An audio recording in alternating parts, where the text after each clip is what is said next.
69,000 शिक्षक भर्ती मामले में अब नया मोड़ आया है।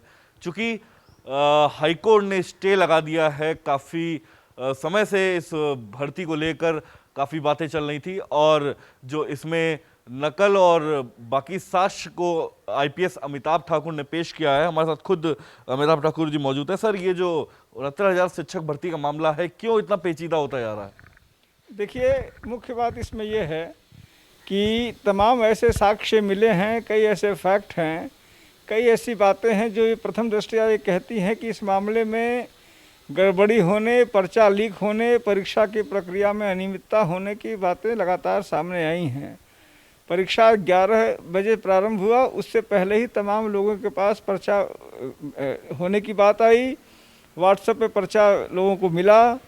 साथ ही साथ परीक्षा कुछ ही केंद्रों पे कई सारे लोग भर्ती हुए, कुछ परिवारों के लोग हुए, कई ऐसे लोग भर्ती हुए जिनको टीईटी में काफ़ी कम नंबर आए थे, इस बार काफ़ी ज़्यादा नंबर आए।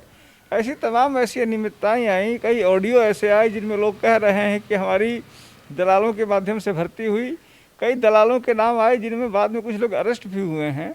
मैंने इन सभी चीज़ों को लेकर एक एफआईआर के लिए प्रार्थना पत्र दिया था। इंस्पेक्टर कर्नलगंज ने उस पर एफआईआर नहीं दर्ज किया। उन्होंने कहा कि विलम्ब हो गया है।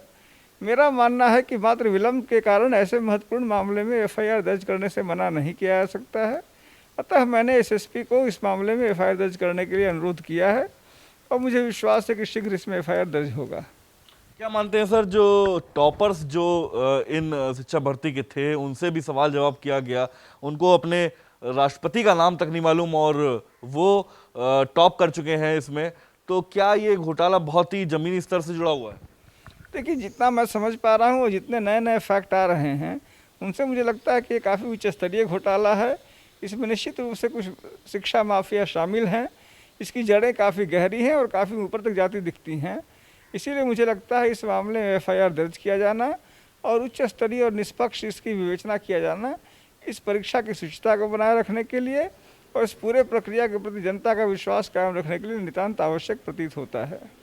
आपने चलिए एफआईआर दर्ज करने की मांग कर दी, मगर 69,000 जो शिक्षक हैं उनका भविष्य भी कहीं अंधेरे में है। जो सही होंगे वो भी इस जो घोटाले के चक्कर में वो बैठे हुए हैं, उनका भविष्य दांव पे लगा हुआ है। लेकिन मैं आपकी इस बात से इनकार नहीं करता। समस्या ये फंस रही है कि इनमें सही कौन है, गलत कौन है, इसको छांटना तो काफ़ी मुश्किल हो गया है। क्योंकि जिस प्रकार से कई जगहों से कई प्रकार की अनियमितताओं की बात कही जा रही है, उनमें किसको सही कहा जाए, किसको गलत कहा जाए। जब पर्चा लीक की बात आ रही है, अनियमितता की बात आ रही है, तो इस प्रक्रिया में निश्चित रूप से कई सारे ऐसे लोग जो मेधावी हैं, जो स्वतः भर्ती हुए होंगे, उनको परेशानी होगी। लेकिन मेरा मानना है कि शुचिता की दृष्टि से जो घोटाले की बात आ रही है, नियमितता की बात आ रही है, पर्चा लीक की बात आ रही है, उस पर पर्याप्त ध्यान दिया जाना नितांत आवश्यक होगा। मुख्यमंत्री योगी आदित्यनाथ का साफ कहना है कि जो पीआईएल दाखिल हो रही हैं इस परीक्षा को लेकर, वो कहीं ना कहीं रोड़ा बन रही हैं। इस पर क्या कहेंगे? देखिए, मेरा ये मानना है कि जनहित याचिकाओं को लेके माननीय सुप्रीम कोर्ट ने स्वयं कहा है कि जनहित याचिकाएं किसी के विरुद्ध नहीं होती हैं, प्रशासन के विरुद्ध नहीं होती हैं। वो मात्र सत्यता को सामने लाने के लिए और व्यापक जनहित के लिए होती है। माननीय मुख्यमंत्री जी भी इस बात को अच्छी तरह समझते हैं कि जनहित याचिकाएं सिर्फ जनहित के उद्देश्य से होती हैं, इनमें किसी का व्यक्तिगत स्वार्थ नहीं होता है।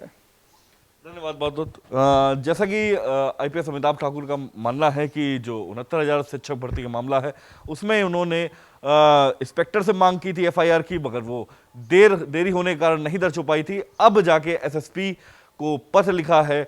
उम्मीद है जल्द ही एफआईआर दर्ज होगी और जो 69,000 शिक्षक भर्ती में जो गड़बड़ी है उसका पर्दाफाश होगा। कैमरामैन अनुराग के साथ शिवम श्रीवास्तव, ग्लोबल भारत, लखनऊ।